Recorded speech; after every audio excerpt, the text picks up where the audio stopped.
അസ്സലാമു അലൈക്കും വറഹ്മത്തുള്ളാ. പ്രിയപ്പെട്ട 4ാം ക്ലാസ്സിലെ കുട്ടികളെ, 4ാം ക്ലാസ്സിൽ ലിസാനുൽ ഖുർആനിൽ 6 പാഠങ്ങളാണ് പരീക്ഷയ്ക്കുണ്ടാവുക.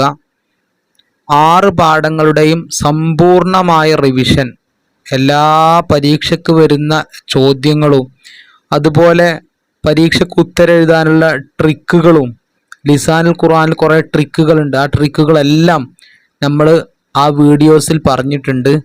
അതുകൊണ്ട് 6 ചാപ്റ്ററിൻ്റെയും വീഡിയോസ് കാണാത്തവർ നിർബന്ധമായും അത് പോയി കേൾക്കുകയും കാണുകയും പഠിക്കുകയും ചെയ്യുക. അതിനുശേഷം ഈ മോഡൽ ക്വസ്റ്റ്യൻ പേപ്പർ ആൻസർ ചെയ്യാൻ ശ്രമിക്കുക. ഇൻഷാ അല്ലാഹ്, അള്ളാഹു തൗഫീഖ് ചെയ്യട്ടെ. 6 പാഠത്തിൻ്റെയും പ്ലേ ലിസ്റ്റ് നമ്മൾ തയ്യാറാക്കിയിട്ടുണ്ട്. അത് നിങ്ങൾ ചാനലിൽ പോയി നോക്കിയാൽ നിങ്ങൾക്ക് കേൾക്കാൻ കഴിയും. നന്നായി എല്ലാവർക്കും മനസ്സിലാകുന്ന രൂപത്തിൽ നമ്മൾ ക്ലാസ് എടുത്തിട്ടുണ്ട്. അത് കേട്ട് മനസ്സിലാക്കി പ്രധാന ചോദ്യങ്ങളൊക്കെ മനസ്സിലാക്കുക. അള്ളാഹു തൗഫീഖ് ചെയ്യട്ടെ. അപ്പോൾ ഒന്നാമത്തെ ചോദ്യം ചേരുംപടി ചേർക്കാനാണ്. ഈ ചോദ്യപേപ്പർ ഉണ്ടാക്കിയപ്പോൾ ഇവിടെ ചെറിയൊരു മിസ്റ്റേക്ക് സംഭവിച്ചിട്ടുണ്ട്. അതായത് ഈ ഉത്തരങ്ങൾ സാധാരണ ഡിസോർഡർ ആക്കിയിട്ടാണ് കൊടുക്കുക, ഓർഡർ തെറ്റിച്ചിട്ടാണ് കൊടുക്കുക. പക്ഷെ ഇവിടെ ഉത്തരങ്ങളൊക്കെ ചോദ്യത്തിന് നേരത്തെ തന്നെ കൊടുത്തിട്ടുണ്ട്. അത് ഞാൻ ആദ്യം നിങ്ങളോട് പറയാം. ഇപ്പോൾ നോക്കുക, സമിഅത്തുൽ അദാന ഡാഷ് അൽ മസ്ജിദി. എന്താ അർത്ഥം? ഞാൻ ബാങ്ക് കേട്ടു പള്ളിയിൽ നിന്ന്. അതിനെന്താ പറയാ? മിനൽ മസ്ജിദി. അടുത്തത് അൽ ഉസ്താദു ഡാഷ് ഇലൽ മദ്രസത്തി. ഉസ്താദ് മദ്രസയിലേക്ക് പോകും. എന്താ പറയാ? യദ്ഹബു. അവ്വലു ഷുഹൂരി, മാസങ്ങളിൽ ആദ്യത്തെ മാസം മുഹറമാണ്. അടുത്ത് അൽ ബിന്ദു ഡാഷ് ബാബൽ ബൈത്തി. മോൾ എന്ത് ചെയ്തു? തുറന്നു, വാതിൽ തുറന്നു. ഫതഹത്ത്. ഫതഹ എന്ന് പറഞ്ഞാൽ തുറന്നു എന്നാണ്. അപ്പോൾ അവളൊരു സ്ത്രീ തുറന്നു എന്ന് പറയുകയാണെങ്കിൽ ഫതഹ നമ്മൾ സർഫാക്കി കഴിഞ്ഞാൽ ഫതഹ ഫതഹ ഫതഹു ഫതഹത്ത്, അവൾ തുറന്നു. അടുത്ത് അന്തും, യാ തുല്ലാബു അന്തും നാജിഹൂന. ഞാൻ പറഞ്ഞിട്ടുണ്ട് യാ വന്നാൽ അന്തുമാണ് വരിക, അല്ലെങ്കിൽ യാ വന്നാൽ അന്ത അന്തി അന്തും, അങ്ങനത്തെ മുഖാത്തബിൻ്റെ ലമീറുകളാണ് വരിക എന്നൊക്കെ നമ്മൾ ക്ലാസ്സിൽ പറഞ്ഞിട്ടുണ്ട്. അപ്പോൾ അതൊക്കെ പോയി കേൾക്കുക. അടുത്തത് നുമയ്യിസുൽ അസ്മാ വൽ ഫിഅല വൽ ഹർഫ.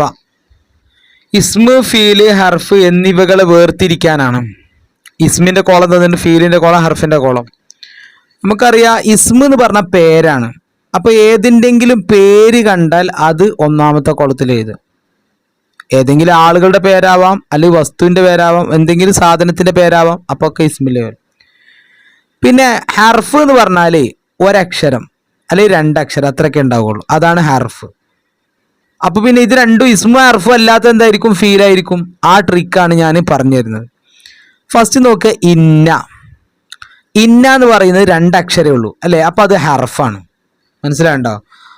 അതാണ് ഈ പരീക്ഷയ്ക്ക് എളുപ്പത്തിൽ നമുക്ക് ചെയ്യാൻ പറ്റിയത്. അല്ലെങ്കിൽ അർത്ഥം അറിഞ്ഞവർക്കേ മനസ്സിലാക്കുള്ളൂ. അർത്ഥം അറിഞ്ഞവരെ എന്താകുള്ളൂ? ഇസ്മു ഫീൽ ഹർഫ് മനസ്സിലാക്കാൻ കഴിയുള്ളൂ. ട്രിക്കാണ് ഞാൻ പറയുന്നത്. അള്ളാഹു ഒരാളെ പേര്, അള്ളാഹു പേരാണ് അല്ലേ? അപ്പോൾ ഇസ്മാണ്. അടുത്ത യറ. യറ എന്ന് പറയുന്നത് ഒരാളെ പേരല്ല, അല്ലല്ലോ. എന്നാൽ 2 അക്ഷരമുള്ള വാക്കാണോ? അതുമല്ല. അപ്പോൾ ഇതെന്താണ്? ഫിഅലാണ്. യറ എന്ന് പറഞ്ഞാൽ കാണുന്നു എന്നർത്ഥം. അടുത്ത വസല. വസല നമ്മൾ പഠിച്ചിട്ടുണ്ട്. ഫഅല ഫഅല ഫഅലു വസല. അപ്പോൾ അതേ സെയിം ഫോർമാറ്റാണ്. ഫഅലൻ്റെ അതേ ഫോർമാറ്റിലാണ് വസല. അപ്പോൾ ഇത് ഫിഅലാണ്. മനസ്സിലായോ? അടുത്ത് ഇല, 2 അക്ഷരമേ ഉള്ളൂ. അപ്പോൾ അത് ഹർഫാണ്. ബൈത്തുൻ, വീടാണ്. ബൈത്ത് വീടാണ്. അപ്പോൾ ഇസ്മ്, പേരാണ്. സഗീർ, സഗീർ അല്ലേ?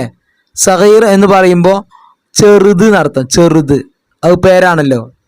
ചെറിയത് എന്ന് പറയുന്നൊരു പേരല്ലേ? അപ്പോൾ ഇസ്മ്. അടുത്ത സമിഅ, കേട്ടു. കേട്ടു.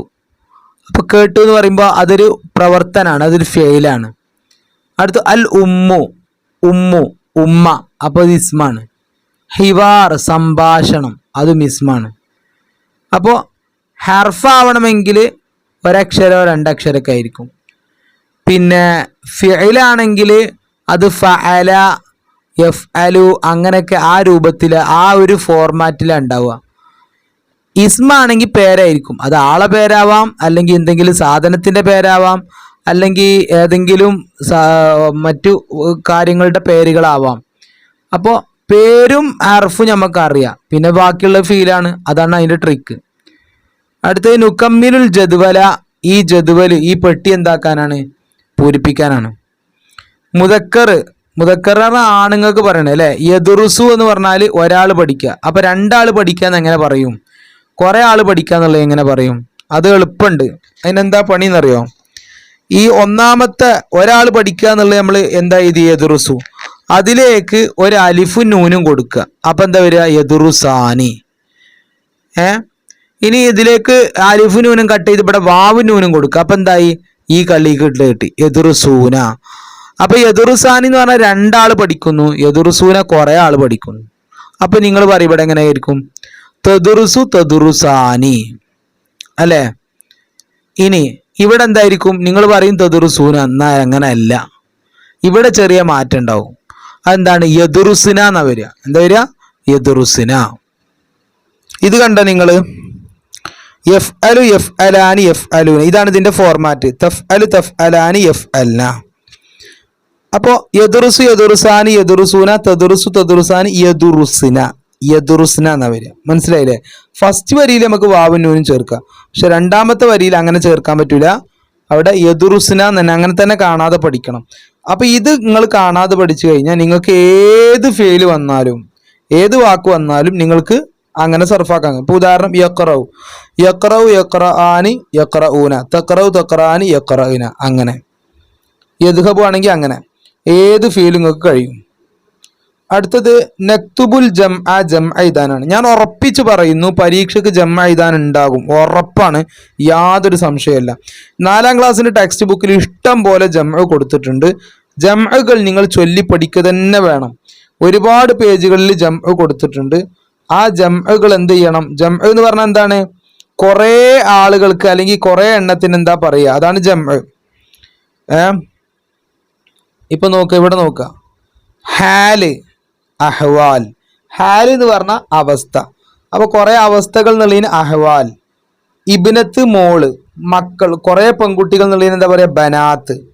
ഉമ്മ് ഉമ്മ, ഉമ്മഹാത്ത് ഉമ്മമാർ, മാ വെള്ളം, മിയാഹ് വെള്ളങ്ങൾ. അപ്പൊ ഉമ്മമാർ എന്നെങ്ങനെ അറബിയിൽ പറയും? ഉമ്മഹാത്ത്. വെള്ളങ്ങൾ മിയാഹ്, പെൺകുട്ടികൾ ബനാത്ത്. ഇപ്പൊ എന്താ ഇവിടെ നിങ്ങൾ കണ്ടത്? അപ്പൊ നമുക്ക് മനസ്സിലായി, അതായത് ജംഅ എന്ന് പറഞ്ഞാൽ ബഹുവചനത്തിന് വേണ്ടി പറയാം. ബഹുവചനം എന്ന് പറഞ്ഞാൽ കുറേ എന്ന അർത്ഥം കിട്ടാൻ എന്താ പറയേണ്ടത്? അപ്പൊ അതിന് ഓരോ വാക്കിനും, അതായത് ഓരോ വാക്കിനും വ്യത്യസ്തമായ ജംഅകളാണ്. അത് നിങ്ങൾ മനസ്സിലാക്കി പഠിക്കുക. ഇവിടെ ചോദിച്ചത് ഉസ്താദുൻ എന്നാണ്. അപ്പൊ ഉസ്താദുൻ എന്നതിന്റെ ജംഅ എന്താണ്? അതും നമ്മൾ ടെക്സ്റ്റ് ബുക്കിലുണ്ട്. ഇതാ ഉസ്താദ് ജംഅ അസാത്തിദത്ത്. എന്താണ്? അസാത്തിദത്ത്. കണ്ടോ? അസാത്തിദത്ത്. അടുത്തത്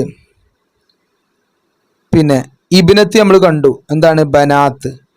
നബാത്ത്. നബാത്ത് എന്നുള്ളതിന്റെ ജംഅ എന്താ? നബാത്ത് പറഞ്ഞാൽ ചെടി. അപ്പോ അതിന്റെ ജംഅ എന്താണ് എന്നാണ് കണ്ടെത്തേണ്ടത്. എന്താണ് അതിന്റെ ജംഅ? നബാത്താത്ത്. എന്താണ്? നബാത്താത്ത്. കണ്ടില്ലേ? നബാത്ത് നബാത്താത്ത്, ഖലറാ ഖലറവാത്ത്, അംറു ഉമൂർ, മൻസിൽ മനാസിൽ. എല്ലാം ഒരേ ഫോർമാറ്റിലല്ല. നമ്മളിപ്പോ നബാത്താത്ത് പോലെ മൻസിൽ മനാസിലാത്ത് അങ്ങനെ ഉണ്ടാക്കാൻ പറ്റൂല. അല്ലെ ഖലറ ഖലറഹാത്ത് അങ്ങനെ നമുക്ക് ഉണ്ടാക്കാൻ പറ്റൂല ഇത്. അപ്പൊ നമ്മൾ എന്ത് ചെയ്യണം? ഇത് ഇതുപോലെ കാണാതെ പഠിക്കണം. അല്ലെങ്കിൽ എഫ് അൽ എഫ് അലാനൊക്കെ ആണെങ്കിൽ ഒരു ഫോർമാറ്റ് പഠിച്ചാൽ അതുപോലെയാണ് എല്ലാം വരിക. പക്ഷെ ഇവിടെ അങ്ങനെയല്ല. ഇവിടെ പലത് പല രൂപത്തിലാണ്. ഇവിടെ അംറിന്റെ എന്താ വന്ന്? അമറവാത്ത് എന്നാണോ? അല്ല, ഉമൂർ എന്നാ വന്ന്. കണ്ടോ? മൻസിലിന്റെ എന്താ വന്ന്? മനാസില വന്ന്. അവിടെ മുനൂസിൽ നിന്ന് വന്നില്ല. കണ്ടോ? അപ്പൊ അങ്ങനെയൊക്കെയാണ് ഇതിന്റെ കഥ. അപ്പൊ നിങ്ങൾ എന്ത് ചെയ്യണം? അത് അതുപോലെ കാണാതെ പഠിക്കണം, വേറെ ഒരു രക്ഷയില്ല. അടുത്തത് ത്വാലിബ്. ത്വാലിബിലെ ജംഅ് തുല്ലാബ്. മനസ്സിലായോ? അപ്പൊ ജംഅ് നിർബന്ധമായും ഓരോ പാഠത്തിലും പിന്നെ പേജ് നമ്പർ 11, പേജ് നമ്പർ 25, 23 ഈ പേജുകളിലൊക്കെ ജംഅ് കൊടുത്തിട്ടുണ്ട്. ആ ജംഅകൾ നിർബന്ധമായി എന്ത് ചെയ്യുക? നിങ്ങൾ പഠിക്കുക. ഇനി നമ്മൾ അടുത്ത ചോദ്യത്തിലേക്ക് പോവാണ്. നഖ്താറുൽ ലമാഇർ അൽ മുത്തസില വൽ മുൻഫസില മിനൽ അൽഫാദിൽ മുലവ്വന. താഴെ കൊടുത്തിരിക്കുന്നതിൽ നിന്ന് മുത്തസിലായ ലമീറും മുൻഫസിലായ ലമീറും എന്ത് ചെയ്യാനാണ്? വേർതിരിക്കാനാണ്. മുത്തസിൽ ആദ്യത്തെ വരിയിലും മുൻഫസിൽ ആദ്യത്തെ വരിയിലും എഴുതാനാണ്. എന്താണ് ഈ ലമീർ? ലമീർ എന്ന് പറഞ്ഞാൽ എന്താ? എന്താണ് ഈ ലമീർ എന്ന് പറഞ്ഞാൽ? അതായത് അവൻ, അവൾ എന്നൊക്കെ അറബിയിൽ എങ്ങനെ പറയും? അതിൻ്റെ വാക്കുകൾക്കാണ് ലമീർ എന്ന് പറയാം. നീ എങ്ങോട്ടാ പോകുന്നത്? നീ ഇങ്ങോട്ട് വാ. അപ്പൊ നീ എന്ന് നമ്മൾ പറയുന്നുണ്ട്. അപ്പൊ അറബിയിൽ എങ്ങനെ അത് പറയും? അപ്പൊ അറബിയിൽ അതിന് പ്രത്യേക വാക്കുകളുണ്ട്. ആ വാക്കുകൾക്കാണെന്ന് പറയുക ലമീറുകൾ എന്ന് പറയുക. അപ്പൊ നമുക്ക് ഇവിടെ ലമീറുകൾ നമ്മൾ പഠിക്കുന്നുണ്ട്. ഇതാ അന്ത, അന്തുമ, അന്തും. അന്ത എന്ന് പറഞ്ഞാൽ നീ ഒരാണ്, അന്തുമ നിങ്ങൾ രണ്ടാണ്, അന്തും നിങ്ങൾ കുറെ ആണുങ്ങൾ. അന്തി നീ ഒരു പെണ്ണ്, അന്തുമ നിങ്ങൾ രണ്ട് പെണ്ണ്, അന്തുന്ന നിങ്ങൾ കുറെ പെണ്ണുങ്ങൾ. അന പറഞ്ഞാൽ ഞാൻ, നഹ്നു ഞങ്ങൾ. ഇതിനാണ് മുൻഫസിലായ ലമീർ പറയും. ഇതിനെന്താ പറയാ? മുൻഫസിലായ ലമീർ. അപ്പൊ ഇത് എങ്ങനെ പഠിക്കുക? ഇതിങ്ങനെ കാണാതെ പഠിക്കുക. അന്ത, അന്തുമ, അന്തും, അന്തി, അന്തുമ, അന്തുന്ന, അന, നഹ്നു. അതിന്റെ മീനിങ് ഓർത്ത് വെക്കുക. അന്ത പറഞ്ഞാൽ നീയാണ്, നീ ഒരാണാണ്. ഫസ്റ്റത്തിന്റെ മീനിങ് പഠിച്ചാൽ മതി, പിന്നെ അടുത്തുള്ള നിങ്ങൾക്ക് ഓർമ്മ കിട്ടും. നീ ഒരാണാണെങ്കിൽ അടുത്ത എന്താ? നിങ്ങൾ രണ്ടാണുങ്ങളാണ്, പിന്നെ നിങ്ങൾ കുറെ ആണുങ്ങളാണ്. മലയാളത്തിന്റെ ഫോർമാറ്റ് നിങ്ങൾക്ക് കിട്ടും, മലയാളം അതിൻ്റെ ഇങ്ങനെ കിട്ടും. അപ്പൊ നിങ്ങൾ അറബീന്റെ ഫോർമാറ്റ് പഠിച്ചാൽ മതി. ഇനി നിന്റേന്ന് എങ്ങനെ പറയും? അവിടെയാണ് ചോദ്യം. നിന്റേന്ന് എങ്ങനെ പറയും? അപ്പോഴാണ് നമ്മൾ മുത്തസിലായ ലമീർ എടുക്കുന്നത്. മുൻഫസിലായ ലമീറിൽ നീ എന്നാണ് അർത്ഥം കിട്ടുക, നിന്റെ. അപ്പൊ നിന്റെ ഉമ്മ എങ്ങനെ അറബി പറയും? ഉമ്മ പറഞ്ഞാൽ ഉമ്മന്നെ. നിന്റെ ഉമ്മ എന്നെങ്ങനെ പറയും? ഉമ്മു അന്ത എന്ന് പറയാൻ പറ്റുമോ? പറ്റൂല. ഉമ്മുക. അതാണ് മുത്തസിലായ ലമീർ. മറ്റൊരു വാക്കിനോട് ചേർന്നിട്ടാണ് മുത്തസിലായ ലമീർ വരിക. അപ്പൊ അത് ഏതൊക്കെയാണ് മുത്തസിലായ ലമീർ? നിന്റെ, നിങ്ങൾ രണ്ടാളുടെ, നിങ്ങൾ കുറെ ആളുകളുടെ. നീ ഒരു സ്ത്രീയുടേത്, നിങ്ങൾ രണ്ട് സ്ത്രീകളുടേത്, നിങ്ങൾ കുറെ സ്ത്രീകളുടേത്. എന്റേത്, ഞങ്ങളുടേത്. ക കുമാ കും, കി കുമാ കുന്ന, നീന. പഠിച്ചോ? അപ്പൊ ഇനി നമുക്ക് ചോദ്യത്തിലേക്ക് വരാം. എന്താണ് ഇതിൽ മുത്തസിലായ ലമീർ ഏതാണ്? അപ്പൊ നിങ്ങൾ മുത്തസിൽ പഠിച്ചിട്ടുണ്ടെങ്കിൽ മുൻഫസിൽ നിങ്ങൾക്ക്, അല്ല മുൻഫസിൽ നിങ്ങൾ പഠിച്ചിട്ടുണ്ടെങ്കിൽ മുത്തസിൽ പെട്ടെന്ന് കിട്ടും. കാരണം മുത്തസിലല്ലാത്ത എന്തായിരിക്കും? മുൻഫസിലായിരിക്കും. മുത്തസിൽ എളുപ്പമാണ് താനും. അന്ത, അന്തും, അന്തും, അന്തി, അന്തും, അന്തുന്ന, അനാനഹനു. അപ്പൊ ഇവിടെ ഏതാണ്? അന്തും. ഇതെന്താണ്? മുൻഫസിലാണ് അല്ലേ? മുൻഫസിൽ എളുപ്പമാണ് പഠിക്കാൻ. അന്ത, അന്തും, അന്തും. അപ്പോൾ മുൻഫസിലാണ് അന്തും എന്നുള്ളത്. ഇനി നോക്കുക, നമ്മൾ പഠിച്ച അന്ത ഇവിടെ ഉണ്ട്. അപ്പൊ അന്തും മുൻഫസിലാണ്. അടുത്തത് കഴിഞ്ഞു അല്ലേ?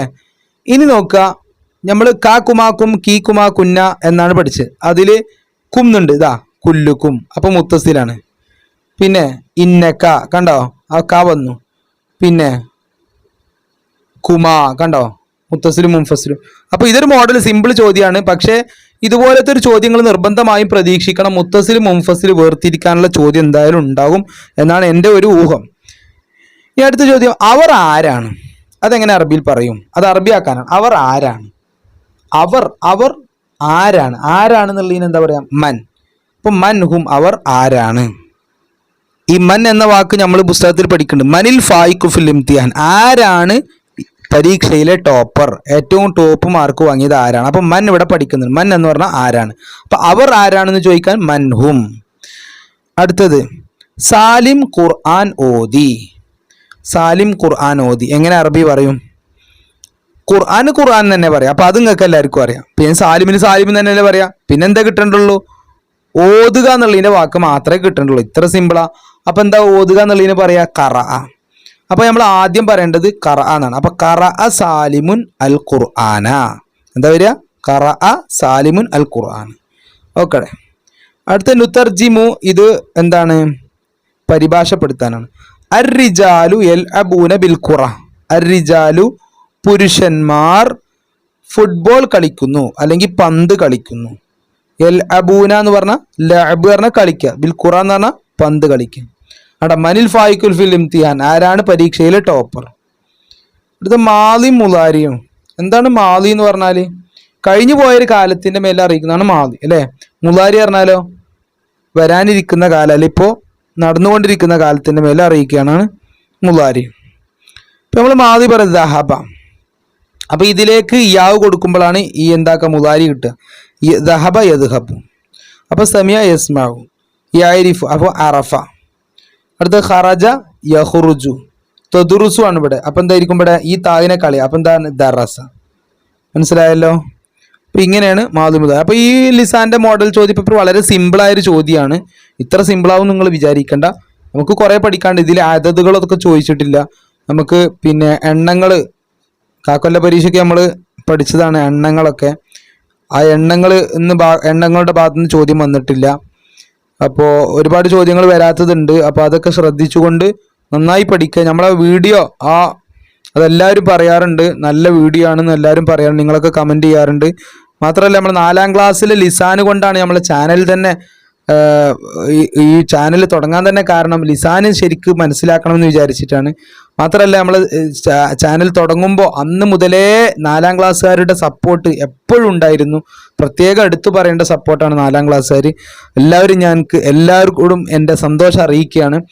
അപ്പോൾ 4ാം ക്ലാസ്സിൻ്റെ കുറേ മുന്നേ ചെയ്ത 1ാം പാഠത്തിൻ്റെയും 2ാം പാഠത്തിൻ്റെ ഒക്കെ ലിസാൻ്റെ വീഡിയോസ് നമ്മളെ ചാനലിലുണ്ട്. അതൊക്കെ കേട്ട് പഠിച്ച് ആണ് പരീക്ഷയ്ക്ക് പോവേണ്ടത്. പിന്നെ നിങ്ങൾ മനസ്സിലാക്കേണ്ടത് 30 മാർക്കിൻ്റെ ചോദ്യം എന്താണ്, ഈ കാക്കൊല്ല പരീക്ഷയ്ക്ക് ശേഷം എടുത്ത 4, 5, 6 പാഠങ്ങളിൽ നിന്നുണ്ടാവും. ബാക്കി 20 മാർക്കിൻ്റെ ചോദ്യങ്ങളെ പഴയ പാഠത്തിൽ നിന്ന് ഉണ്ടാവുള്ളൂ. അതുകൊണ്ട് കാക്കൊല്ല പരീക്ഷയ്ക്ക് ശേഷം എടുത്ത പാഠങ്ങൾ നന്നായി പഠിക്കുക. മറ്റേതും നിങ്ങൾക്ക് ഓർമ്മ വേണം. ഇൻഷാ അല്ലാഹ് അള്ളാഹു നമ്മളെല്ലാവരെയും സ്വർഗത്തിൽ ഒരുമിച്ച് കൂട്ടുമാറാവട്ടെ. അസ്സലാമു അലൈക്കും.